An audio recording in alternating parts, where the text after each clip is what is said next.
Welcome to Gulfstream today, and welcome to beautiful Gulfstream Park. It is another Chamber of Commerce day here in South Florida. Just fantastic out, beautiful weather, fast main track, firm turf course, and we are here. Ron Nicoletti, Acacia Courtney, yesterday beat the expert. They got us again. They did, and I was unfortunately, as always seems to happen on Friday, on the losing end of a couple of photo finishes. One very, very tight one, but congratulations to Tom Kudis, Don Nichols, and Joseph Jones. They had one more winner than I did, so you will be getting your Beat the Expert polo shirts. Plus, you also get those bragging rights saying that you beat the expert. Still had a good number of participants, even now we are in the summer meet, so thanks for playing with us. Next week, you'll have to try and beat Ron again. Yeah, you know, it seems on Fridays, we call it the Beat the Expert curse, but it's like Casey said, it's just so much fun in here. Now, as I mentioned, we have well, I didn't mention yet, but we do have a Rainbow Six carryover, which we'll talk about. Let's take a look at the rest of the wagering menu, starting it off today with the rolling super high five, which starts in race number 1. And we also have our first of 2 pick fives this afternoon. In case we'll be showing you her ticket momentarily, and the Rainbow Six in race 6 with an 11 race card, starting to bill $18,490, and it'll be up over 60, 70,000 today. And get that one unique ticket, you can take down that whole jackpot. And they hit it the first day after the big payout on last Sunday for $35,000. So there is reason to bet it, and there is reason to have to win it. You know, it would be the best. And we end the day with our final pick 5 of the afternoon. That starts in race number 7. If you're just joining us, you're not aware, your first weekend here at the summer meeting, spring summer meeting, our post time right now is 12:55 p.m. It is, and of course, big day of racing going on around the country with several Kentucky Derby preps, Keeneland starting this weekend, but some fun races on tap today, and it's a pretty good Rainbow Six sequence, I think, too, with that nice carryover. A nice carryover, and you mentioned a lot of horses that ran here during our championship meter up at Keeneland, and yesterday a couple of them that ran here that we knew about won. So you always got to watch those Gulfstream horses when they ship out of town after the championship meet, because it is one tough meet. All you have to do is look at my selections and you'll know that. So now that we've taken care of all that business, we'll get into race number 1, 6 furlongs claimers, 4 and up, $6,250. Acacia, let's take a look at your ticket, see if we used some of the same horses today. All right, we'll see what happens here. So we'll give you a look at my ticket. I'm spreading in the first race, and 4 horses will do it for me for the opener. I thought you wanted a little bit of coverage to kick things off. Just 2 horses in the second race with the 5 and the 7.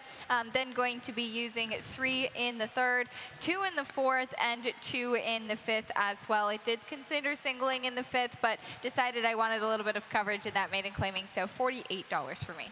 $48, and the 3 horses I did use on my ticket are on your ticket, which is amazing to begin with.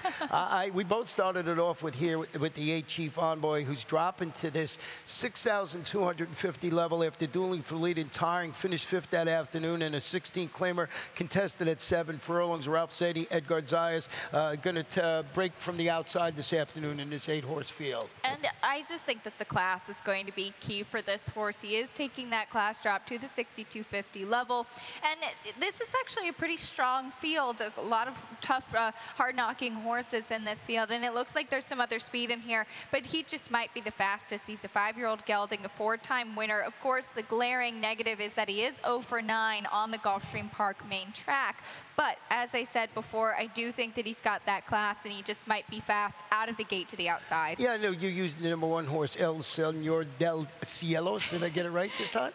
Yes, I think so. It's a fun name to say, but El Señor de los Cielos, he's a fan favorite, if you will, too, and we know that he's going to be one from closing off of it. So I mentioned how I thought there might be some speed in this race, and if there is quite a bit of pace to run at, I thought that this would be a horse. He breaks from the rail, so he can kind of settle on the inside, so he does have to kind of work out a trip, but if there is some speed, he can be running late, and we know that's the name of his game. Well, the horse I used in second, you actually had in third, is the 3 All About Diva, who's going to stretch out to 3/4 of a mile today. I wanted to go back and show you the start of this race. It's not, the horse, you'll see it, stumbles out of the gate here. You're going to see this right there, the number 1 horse, just stumbles out of the gate. But what I liked about this horse was that she just cleared so fast and got up onto the lead. There you see her there, just going up to get the lead. Now, she ends up finishing 3rd in that race. But before this race, it was really, she was really fractious before the start. We didn't have it on the tape there. She was fractious. They opened the gate. She wasn't ready. She went to her knees, and she went up. And usually when that happens, you see a horse shuffle back to last. This one was actually able to go up and challenge for the lead. And the reason I'm mentioning all of this, ended up finishing 3rd. And my question is, did that take too much out of her in that particular race? Well, you bring up some really good points there, and especially considering the fact that he did stumble out of the gate there and just was able to recover from it. Now, I do think he's the need-the-lead type. Unfortunately, in that race, he ran into the likes of Stableford, a horse that's just been in excellent form lately. So I think that it was a solid 3rd place finish for him. He may regress off of that a little bit, and he does certainly have some dirtied up form. He does look to be not the most consistent type. Even 2 starts back when he was bumped at the start, showed some speed. He then did fade to be beaten by double-digit lengths. So we'll see if he's able to improve off of that performance last time out. Hopefully gets clear out of the gate. But as I said, he looks like he's another speed player, and hopefully he doesn't get caught in a duel. Well, the 6 Dazzling Deputy is stepping up to face these open competition today. Opened at 4.5 length lead. Hold on gamely to defeat 3 lifetime claimers. It's Elizabeth Doblez. Lightens the impost. You got Nikki Figueroa. This is another horse that has to go. Has to go for sure. And especially with the lightweight, with the apprentice allowance and Nikki Figueroa in the saddle. But this barn has been doing very well lately, so certainly a horse to keep an eye on. And let's go to race 2 this afternoon. And this one is a 7-furlong race. It's claimers 4 and up. Non-winners of 3 races in life. $6,250. 7 runners in the field this afternoon. And we both went with the number 5. And that is Hornerman, who's turning back to 7/8 of a mile this afternoon and adding the blinkers back. And so it's a lot of changes. Also, first off of the claim, and we'll show a trainer stat on Victor Barbosa Jr. in the past 5 years. First off the claim, on the dirt at the low level claiming level here, he's in the 62.50 non-winners of 3. Not the biggest sample size, just 16 horses, but very strong numbers. 38% win, 88% in the money. 14 out of 16 horses have finished in the money, and an ROI of 488. I do expect this horse to take a lot of money given the connections, given his consistency. He does have the blinkers on, and not necessarily consistency with the win because he hasn't won since July, but he's always right there and does put forth a good effort. So I think the turn back in distance plus putting the blinkers back on, kind of going back to the status quo a few starts back. And the new connections keeping Edgard Zayas in the saddle this afternoon. We both went with the 7 in second, and that is Gran Identidad. This one, another from Victor Barbosa Jr. So do we get an old Barbosa exacta? Turning back to 7/8 of a mile. He rallied to finish second in front of his new stablemate, Hornerman. That was last time out. Pedro Monterrey rides this half of the uncoupled entry. And, we sing the praises of the larger part of the uncoupled entry, always winning. So this one, Hornerman was in a different barn last time out. I just wanted to point that out. Yes, but it did actually happen yesterday with Victor Barbosa Jr. He had 2 in a race, and the higher priced one did get the win with Vicky Queen yesterday. But I did land on Hornerman because of what I showed with the success with the claim, and I also think that he might be the speed in this race with the blinkers going back on. Bon Gusto used to show speed, but lately with barn changes hasn't shown that. So that might be the key for Hornerman. I did have some interest in the number 1, True Diplomacy, who is going back to the dirt. Now, if you have to go a long way back to find his last start on a fast main track, but that was back in July of 2016. He did show some speed there. He's turning back, he's coming back, in just 6 days, but could be an interesting one at a bit of a price. Yeah, we got our 3rd and 4th flip-flop. The other one we both used was Buster Rocks, eligible to show more. He was like 5 wide 5th last time out. So let's go to race number 3 this afternoon. And this one is a 7-furlong sprint. Claimers, fillies and mares 4 and up. Non-winners of 3 races in lifetime or race since October 7th. 6 in the field, no scratches, jockey changes. We have our top 2 selections flip-flopped here. You went with the 1, Cowtown Spirit. And Cowtown Spirit from the barn of Sandra Slivka. Now was beaten as the heavy favorite last time out, bet down to 90 cents to the dollar, and just seemed to be in a good spot and didn't end up getting the win that day. And though it's technically the same level, I think this is a much more manageable field today. And that's why I did give this horse one more shot. Had dropped down to this 12-5 condition claiming level last time. And so I'm hoping that she might be able to rebound off of that race. And stretching out an additional furlong this afternoon, I did go with the 4 Luna Lunita, who's turning back to the 7 furlong distance on the main track. Went up, set a pressured pace, and weak to finish third. That was against 16. 3 lifetime claimers going a mile into 16th on the turf. Trainer Luis Luna, a very limited sampling, not over the last 5 years, just recently, 4 for 9, 44% with horses going from turf to dirt. And you know I am a sucker. If you've been following my analysis for years, speed on the grass, turning back to 7/8 on the main track, you know I'm going there. So Luna Lunita on top of my ticket, and we both use Black Air in third. And Luna Lunita does look to be the main speed in here, so that could be the key for her. Black Air from the barn of Monty Brinsley, just sort of a horse that's been consistent, came off of a 7-month layoff, so now third off the bench as well. Yeah, and rallied nicely to finish third last time. The 4th race this afternoon is a 1-mile turf event. It's maiden special weight, state-bred 3-year-olds, and please note that the number 4 horse is a gelding, and the jockey change on the 5. Make that rider Jorge Ruiz, and that is on number 5. Johnny Gonzalez was named in a couple not riding this afternoon. And number 2, Croy, is expected to show more today. He rallied from 11 lengths off the pace to finish 4th. His career debut at this level and distance. Armando de la Cerda, MSC El Jaramillo, and this is a $185,000 gelded son of the Factor. We've seen progeny of the Factor. I like that. That was very dramatic. Yeah. The Factor, yeah. The Factor be very precocious, done very well early on as a sire. And I misspoke earlier. This was actually the horse that I considered singling. Now, a reason that I didn't is because I think that there are a couple other horses in this field that might pop up and maybe be dangerous, even a first-time starter in the 7. But just looking at some stats for the barn, maiden special weight on the turf in the past 5 years is actually 0 for 20 and just 4 for 20 in the money. But I think that Armando does an excellent job. This horse has a race under his belt. You mentioned having a little bit of rally last time out, which I do think is a good sign that he did make up some ground. And MSC El Jaramillo going to be in the saddle. So we'll see if the pedigree of the class of this horse can just help him get the win today. And you know, you're talking about the 7, the Candyman. This is a $175,000 son of Candy Ride, debuting for trainer Kathleen O'Connell. Got that steady work tab across town at Gulfstream Park West. And we'll show a trainer stat on Kathleen O'Connell in the past 5 years, and this is one of the ones that made me include this horse on the Pick 5 ticket as well. This is first-time starters in maiden special weight on the turf, and very strong numbers here, 19% win, 49% in the money, and a 253 ROI. The Dam did win on the turf. This is her first foal, and this 3-year-old Caltese by Candy Ride does get Lasix for the debut. Yeah, and I really like that stat because most people think Kathleen O'Connell does her best work on the main track with her runners, but that's a really good stat. So a horse that certainly you could not leave off the ticket. Now, number 1, Di Maestro, is hoping for a clean trip and counted some traffic last time out, went 6th at this level and distance. Joe Cantonese, Edgar Zeiss in the saddle. I don't know about the top spot, but I think this horse, if it can carve out a trouble-free trip, maybe can grab a share. I think you do too, and did actually have some trouble last time, as you mentioned. 2 starts back, was beaten by Dover Cliffs, who did go on to be a stakes winner after that. So that was in state-bred maiden special weight last time, kind of sticks at this state-bred maiden special weight level, and I do think there's some nice pedigree with Zayas in the saddle as well. And let's go to race number 5 today, and this one's 6 furlongs. Maiden claim is 3 and up, $12,500 in here.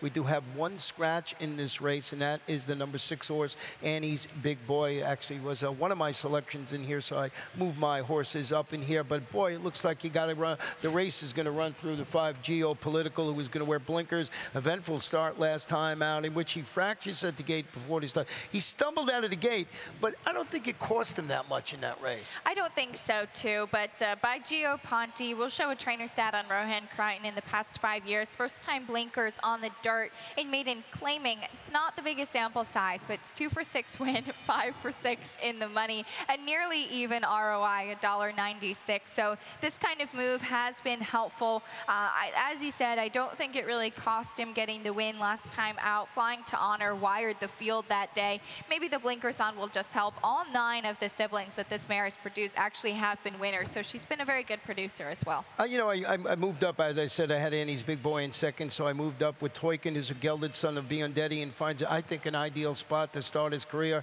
Francisco D'Angelo, it's Lasix, Lionel Reyes in the saddle, and some guesswork here, but working okay enough to grab a share on the ticket. I see you used it somewhere along yours. I did. I used that horse in 4th. I used another first-time starter in 2nd, the number 2 New York Boy, coming off of a nice work, March 31st, 4 furlongs in 48 and 3, and multiple stakes placed dam as well. And so just thinking maybe the barn not the most not the biggest amount of first-time starters is what I'm trying to say, but has had a little bit of success with that. Well, he started his career working out at Gulfstream Park Webs. They shipped him to Gulfstream Park, and you mentioned that work, but if you look at the one on March 25th, this is the one that caught my eye, 35 and 3, the second best of 20 runners at the distance. So it looks like the horse not only worked okay at Gulfstream Park West, seemed to like it maybe better here on the east side of town. So we'll see how that works out. And I think the rest, as I mentioned, goes through the 5 geopolitical. So let's take a short break,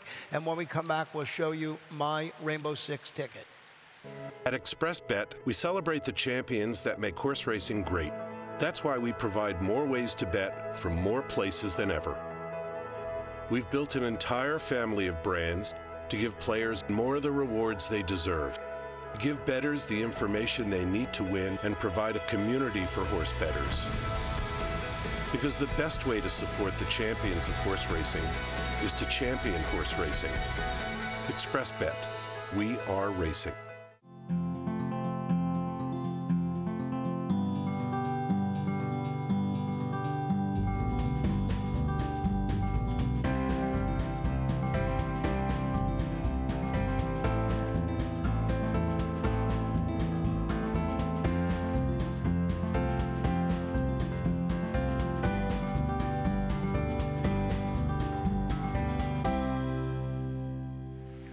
Race number 6 this afternoon, 1 mile on the turf, maiden claimants, fillies and mares 3 and up, $20,000. Scratching here of number 3, Classic Act. And this is where the Rainbow Six starts this afternoon. And we'll go to my ticket so we can talk about this race at length. 2 deep, 2 deep, 2 deep, 2 deep, 3 and 4, $38.40. I think these first couple of races, I couldn't find a single, but I thought they were pretty formful, and that's why I went with the 2 deep. And being there's 18,000, I didn't want to, come up with a huge, $60 ticket or something like that. So there's my template of what I think might happen this afternoon. Started it off with 2 horses in here, and one of them being number 7, Looking Cozy, who's stretching out to a mile. Boy, this one had a host of early trouble last time out, and we want to show you that from the Terry Pompey bond. So we're going to go back and show you this horse from the gate coming out that day was the number 3 horse in here. And you're just going to see that, the 3 horse just gets shuffled back in there. And there she is right there, and you'll see it just keeps getting steadied, and you're going to see it again steadied back. Just really had nowhere to run in there. And, continues to have this trouble in here, and you'll see this horse running, just in mid-pack here. You'll see right here, trying to and now she comes wide in the stretch. We're trying to find the arrow. I found 2 arrows in there. So, but there it is. You see her right there coming on, and it's right there she is. Now I found her. And, just comes into the stretch wide this afternoon. So I just thought a host of early trouble in that race, and then comes running late in the race and finishes a really good 3rd in the race. Still keeps coming after all that trouble early on. So Looking Cozy, if you look at my selections today, actually my best bet of the afternoon, but I just couldn't single it. I totally agree with you on everything that you said there. I wouldn't single in this race. I do think it's kind of a wide open affair, but some great points you make with that race, and seeing that she did have to steady a couple times. She just looked a little bit ranked too. She never really looked comfortable, and then when she did end up closing, and she did have to be wide on the outside, and I thought she was very game to get the 3rd place finish that day, beaten by under 2 lengths. So I respect her there. I used her on top as well. Yeah, and then number 9, Anthony Lass. It's the horse I was afraid afraid of it here, and I'll tell you why. Drop into this 20 level, went up, set the pace, weakened to finish fourth, beating a length. It was a 25 maiden event contested at a mile and the 16th, and I just thought that was a pretty nice performance. It was, and the key for this filly is she has to be the speed. She is not good coming from off of the pace. 2 starts back, she didn't end up getting the lead. She did not run a step. She didn't look comfortable at all. It was very wide. And last time out when she got onto the lead, she was much more comfortable. Now the problem is that she's got that early speed, but she's kind of been racking up those defeats, even sometimes having very strong races, but maybe not really any excuse as to why she wasn't able to win that day. So that's why I used her in second. I do really respect her off of that. Probably, though, on paper, the horse to beat is the 5 Charlie Secret in the class drop, and respect for the connections, Mark Casse. But we'll show a stat on the barn in the past 5 years, going from maiden special weight to maiden claiming in turf routes at Gulfstream is just 3 for 22, 14% win, 36% in the money, slightly negative ROI of $1.70. So as I said, just based on the class and the connections, probably the horse to beat. But I used her a little bit further down my ticket. You know, she failed to show much in her maiden special weight debut. You know, you mentioned you see the stats there. Mark Casse does an excellent job and everything like that. But this is where you could try and save some money. You know, the morning line favorite. I think the 7 with all that trouble in there, and the 9 being the speed. You know, I left the 5 Charlie Secret off. Now, whether you want to do that or not, that's the decision you have to make. I was just trying to make my ticket affordable. I think the 7's the one to beat in that race. Now, race 7 this afternoon, 7.5 furlongs on the turf. Claimers 3 and up. Non-winners of 2 in life, 12-5. Nice field of 8 will go to the post, and this will be our first leg of the final pick 5 on the afternoon. I'll give you a look at my ticket, and I agree with Ron. No singles for me in the late pick 5. I'll use 3 horses to start things off. I didn't want to leave off Menahune. I do think he prefers the turf, so we'll see what he can do in this field. Then using 2 horses in the 8th with the inside and towards the outside. Then 2 in the 9th as well. 3 and 3, $54 for me. Well, I had no problem eating Menahune off because this horse has broken my heart one too many times. 1 for 20, but I started off, and so did you, with the 3 Wild Impulse. It's claiming tag sliced in half, stalked the pace, faded to finish 6, but it was a 25-2 lifetime claimer at the distance. Jorge Abreu has Emiciel Jaramillo in the saddle. And I think that George Abreu does a great job. His horses always look really good coming to the racetrack, just a limited number of horses, but they always physically just look like really healthy and fit horses. So I think on the class drop, this one actually ran okay last time out in a pretty solid race, and now 3rd off the claim as well. Going to stick with the turf, and as I mentioned, a little bit of class relief in here. Yeah, and you know, the number 8 Rediscover is dropping a notch, turning back to 7.5, got shuffled back while searching for room in the stretch there. You know, and faded to finish 7th behind the repeat winner called Chivalrous. That horse won just the other day here. I went back and looked in this race. I was going to show it, but I don't think it really bothered. You know, she got steadied back, but it didn't look like the horse was moving forward at that point. This is a kind of horse that always finds trouble. I mean, you talk about a horse that's broken your heart so many times. Rediscover always ends up getting in trouble, or so it seems. 2 starts back, he did get that maiden win, that elusive maiden win in start number 16, so it took him a while. Absolutely a horse that you have to respect, but last time out, as you said, the comment is that he got steadied a little bit. I agree. I don't think he had any more real run to display, so I do respect him. I'll use him in second. I mentioned Menahune. He has some speed to him. He does look to me like he prefers the turf, but he's another one that just always seems to find some trouble. You know, maybe it'll be as simple as the drop helping him out. Trained by Harry Benson, ridden by Juan Labor, as we mentioned a little earlier. 1 for 20, and Menahune, we looked it up, means tribe of small people in Hawaii. Is that the one? I think so, yes. Look it up. Fun name. You learn some things sometimes from horse names.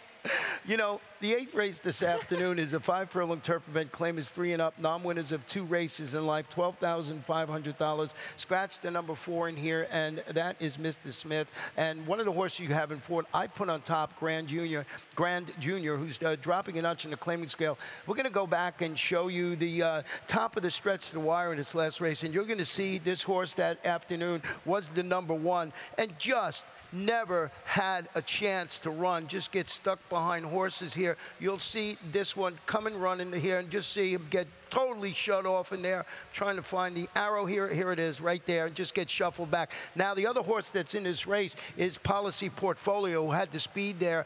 You know, it set it up, and there you see the one come running late, and I just thought that this one, you know, just totally shut off in the race, and I thought this horse was making what was a winning move in that race. He was shut off, and the way that I kind of saw that race is that he was kind of put in a position where there just wasn't any room, and I wish that he had been taken outside a little bit sooner and tried to get into clear running room, because it looked like it was clear that there just wasn't any space going to open up in front of him. So I did wish that he had gone outside. He definitely had some momentum. I liked Policy Portfolio too. I thought last time out he really ran huge and has some speed to him as well, but the horse I put on top was to the inside with the one Sir Ray, who cuts back in distance to sprinting in here. His last win did come at sprinting. That's where he got his maiden win, and I just thought he was totally outclassed in his last couple of starts. Actually ran pretty well in the stage of Monticello, showing a bit of speed on the stretch out there, but maybe on the cutback in distance and the drop in class, he'll be able to do some damage today. And ridden today by C.J. McMahon, who was new to the jockey colony here, but he had a fantastic meeting at Lone Star. He was their leading rider, so he'll be joining us here this summer. So, and you didn't use Adagio? No, I did not use Adagio, and I knew you were going to say that. I used Moonstricky, and I'll tell you why. This one exits that same race as Grand Junior and Policy Portfolio. This one got in a little bit of trouble, had to try and find a little more for the stretch run last time out, finished fourth. So I was keen off that race, and really, bottom line is, I'm taking a shot with Grand Junior. I don't know what this one is on the morning line, like 6-1. I just thought the trouble trip last time out, and, trying to be cute, and, Policy Portfolio, the speed. Grand Junior gets the trip today and maybe wins it. Maybe wins it, and as I said, I used Adagio in third. First off the claim for Daniel Gazziter. This is our old friend. He actually has been running pretty consistently on the dirt, just again being beaten, but he'll try the turf for the first time today, and there is actually some turf pedigree, which was what made me interested. Two siblings, one on the grass. The dam was a grade 3 winner and did win on the turf as well. And race 9 this afternoon is a 6-furlong maiden special weight for 3-year-olds and upward, and a really nice race in here. Got some really nicely bred horses in here, and we both started it off in here with the number 3 horse, and that is Valdoco, who's wheeling back at the same level and distance. Responded well last time out to the addition of blinkers and a wet track. Now, was that the key? With a set to pace second, did this horse move forward on that wet track? I'm not sure, because I know that he's got a lot of speed anyway, and I think that his races 2 starts and 3 starts back were stronger fields than the race that he had last time. He had more front, end up getting the win that day. It looked like that was going to be Valdoco's day to win, and he wasn't able to do it. That's a big reason why I did not single this horse today, though I do respect him off of that performance last time out. Emisel Jaramillo going to be in the saddle again. I did use the number 2, 4308 North. It's not 4308N. I was talking to track announcer Pete Aiello this morning. Apparently the connection said that is how you say it. You do say the North, which I guess is the GPS location of Saratoga. So talking about learning some things with horse names. So that is how you say it. But this horse I thought actually ran pretty well at first asking last time out. Second time starters in maiden special weight on the dirt is a stronger move for the barn. So we'll see if he's able to move forward today. And nice work since. Well, the horse I was mentioning about with the fantastic breeding is a horse you have in third and I have second, and that's the Old Dubai, an impeccably bred son of Tappet, debuting for trainer Kieran McLaughlin with 8 Palm Meadows workouts showing, including a recent 5-furlong drill in a minute flat to Darley Homebred, gets Lasix, Jorge Ruiz in the saddle, beautifully bred. I mean, the question is, why is this horse still here? I just think the horse working at Palm Meadows, they want to get a race into him, and I like the 5-furlong work. Yes, definitely. The 5-furlong work in a minute and 1 looks really sharp. A couple sharp workouts actually here. I took this move to look as kind of like an experience building race for this horse. The barn, not normally known for first-time starters, does take a more patient approach, but you mentioned the breeding. The mare Dubai Escape was a multiple graded stakes winner, of course, by Tappet. So we'll see. I'd be interested to see how he looks in the afternoon here today when he does come to the racetrack. Well, a horse that's working exceptionally well is the 5 Burger, and to learn something else, not named after a hamburger. This one has been working strongly over the track in preparation for its debut by trainer Pat Parenti. Look at that recent 5-furlong bullet, 59 flat, indicates to me he'll be running his and gunning as soon as they open up that gate. It looks like you will be. Luca Panici in the saddle. Pat Parenti actually has 2 in here. Also has the 7 Spirit of Caledon trying the main track for the first time. Well, race number 10 this afternoon is 1 mile and 1/16 on the turf. Claimers 3-year-olds and upward, $12,500. And we have a really nice field here of 9 runners. And you started it off in here with the number 2 horse in here, and that's Visky Jones, who I had further on back of my ticket. I'm going to give Visky Jones one more try. I do think he prefers the turf, and last time out he had to be very wide and he was drawn to the outside, and I think that the post really did compromise him last time out. And 2 starts back, he had a lot of trouble actually having to steady in the stretch, so he made up some ground last time, even having to be very wide, as I mentioned, giving him one more try in here. Verst was a horse that was switching surfaces, I believe, that day, and just really seemed to wake up on the turf that day. Well, I went with the 3 Crafty Kitten, and this one is dropping to the 12-5 level. Broke from a demanding outside post last time. That was post 12. He dueled for the lead, and he faded from his earlier exploits. He finished 11th, but it was a 20 maiden test at the distance. It's Mike Maker, MC Al Jaramillo, multiple wins on yesterday's card. And it's a son of Kitten's Joy, so I figured maybe that was the spot to use it. Of course, you do have to use the son of Kitten's Joy for the Ken and Sarah Ramsey barn, but last time out, you mentioned the post, and I think that that forced him to be used a lot more than he wanted to early. I don't think he's naturally the fastest out of the gate. He has a much better post here today. He sticks at the mile in his 16th. Just wanted to see him finish up a little bit stronger than he did last time out. And we're going to show you the performance of the horse you have in second and I have in second. That's Cadsby's Kid. We're going to pick it up out of the gate, and this one just was the number 5 horse that afternoon, and you're going to see the 5 here, and just gets in some trouble here, and you know, through the early part of the race, it's just having a trouble throughout here, and there you see it in the side steadying again, you know, and you'll see that just keeps getting in trouble. There you go. You know, steadying again right along there. Just gets in all this trouble in here. And, you know, just got, now we're going to go to the 8th pole. And you're going to see this horse closing very well in the race. So just had that trouble in there. And there you see it right there. A nice performance by the number 5. So, you know, not a bad performance. Ends up, you know, finishing 4th, but had so much trouble in that race. Trained by Jorge Navarro and ridden today by Luca Panici. And he did fade a lot in the stretch. And I think that's because he expended so much energy early on. And you said that the comment is that he did clip heels. I think that's because it was so hard for Luis Saez to settle him, and you could see where you pointed it out there that he did have to steady, that he kind of did run up into the horse in front of him, and he just looked really rank and really uncomfortable early on. So hopefully he's able to settle a little bit here. That was stretching out in distance as well. He's going to stick at this distance. He's no stranger to going 2 turns, and I actually prefer him going 2 turns. Just has to settle a little bit better early on. Well, the horse I used in 3rd, and you have on your superfecta ticket, is the 8 Cousin Tino. Is dropping to the bottom, removing the blinkers, turning back to a mile in the 16th. Showed some early interest and faded. Was a 25 maiden at 9 furlongs. His 2nd place finish at this distance, couple of starts back, was good enough to win in this spot. So if you go back to there, 9 furlongs last time out, I think this horse is one that you use somewhere on your ticket. And that race 2 starts back. Bodie Dog was just the lone speed that day, and there would be no catching him. So maybe with the turn back in distance and off of that race. Well, our 11th and final race on Saturday's card, 7 1/2 furlongs on the turf. Claim is 4 and up, $12,500. Scratch the 4-bit growth. Couple of jockey changes on the 6. It's Miguel Vasquez, and on the number 10, make that rider Marcos Meneses, and we both went with the number 6 in here, and that is Regal Kitten, who's going to face multiple winners at this 12-5 level. He is stepping up, I guess, in class, but we will show a trainer stat on Angel Rodriguez in the past 5 years with winners last time out on the turf at the mid-level, claiming it's, again, small sample size, but 4 for 18 winning, 8 for 18 in the money, 44%, and a positive ROI of 251. This horse looking for his 3rd win in a row. He's just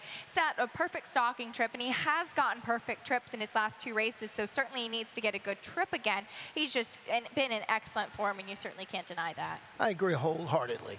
Number 8, LaSalle, is dropping to the 12-5 level today after ending his winter campaign at the fairgrounds with a stalk and fade 7th place finish. That was against $17,500 claim, is going to mile mile in the 16th. Trainer is Leo Gabriel Jr. Luca Panici handling the local debut. Leo Gabriel Jr. joined us here last spring, summer, and did a fantastic job with horses shipping in from the fairground. So I think a horse that you got to give a second look on your ticket. He really does an excellent job, and we saw a lot of the Louisiana breds in particular just really doing fantastically here in the summer. This horse has some speed to him, and I almost showed his race 2 starts back because it was just so strong. It was just beaten by just a nose that day, and he was really, really game. Now, last time out, I think he just never really got comfortable, and that was his first time with the barn. Maybe it was just a little bit over his head. I do see this as a little bit of a class relief here, so we'll see if he's able to use that speed, because I think he's much more comfortable when he's on the front end. Last time out, he didn't get the lead. Yeah, I closed it out with the one very, very stellar, cutting back to 7.5 for Ralph Zadie. Edgard Zeiss, you went with the number 7 horse in here. I did. Best Concert, a horse that I've always